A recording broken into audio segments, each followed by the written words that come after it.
Good morning, Bobcats. Today is Thursday, January 30th. Today is a Pride Day, so please go to your anchor period after second period. Now, we welcome the fourth, not final, the fourth installment to Literacy Week. After getting the phone call about a snow day for Sarasota County, I tried to roll over and go back to sleep, but that didn't happen. My 60-pound black fluff ball of a dog, Scout, was up, and after pawing my face and putting her ice-cold nose on my cheek, I was up.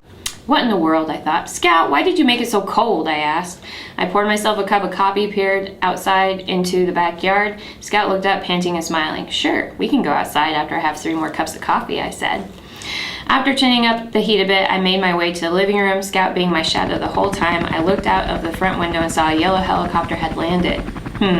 I muttered. I took another sip of hot, delicious coffee. 2 men were standing in the foot of snow, talking to a man who looked remarkably like Chuck Norris, who was scooping snow with his hands. I think I need more coffee, I thought, and went to warm up my cup. Scout stayed by the door and started barking before the 2 men knocked. Stay, I told Scout. I opened the door, immediately thankful that I had 3 layers on when a gust of cold wind hit me along with a flurry of snow. Scout, who didn't stay, squeezed between me and the door and ran past the 2 men and started running around in circles, kicking up snow, barking with excitement. Looks like your dog loves the snow, said the tall, overly tanned gentleman bundled up in the Weather Channel winter gear. Are you Jim Cantori? Are you Al Roker? I asked, sipping my coffee. Why, yes, they exclaimed in unison. So, I'm not dreaming, I thought. Scout still maintained her manic energy and went from circles to figure eights. What can I do for you, gentlemen? I asked. We decided to come and see the crazy weather system that brought snow to Florida. I mean, it is truly unbelievable to see it, said Jim Cantori. I mean, I was going to come down and work on my tan, but it doesn't look like I will this trip. Ha ha ha. Al Roker joined him and I lightly chuckled to fit in. Al Roker started, so what are your plans today? He looked back at Scout, who expended all her energy and was lying in the snow in front of Chuck Norris.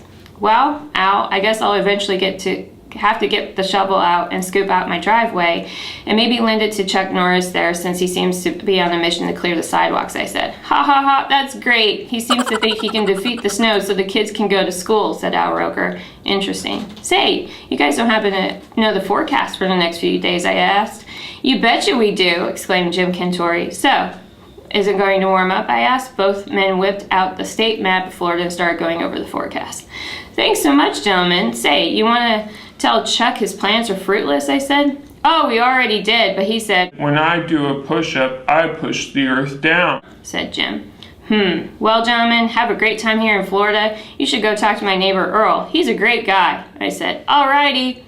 I directed my attention to Scout, who made Chuck Norris scoop around her. Scout, I called. Her ears perked up, looking back at me. Let's go, I said. She got up, shook off the many snowballs that formed on her coat, and trotted back into the house. That was the 4th installment. Please tune in tomorrow to see how it ends. Thank you, Miss Kennedy. Well, that's going to be it for today, folks. I'm Caleb, and you are watching Bobcat TV.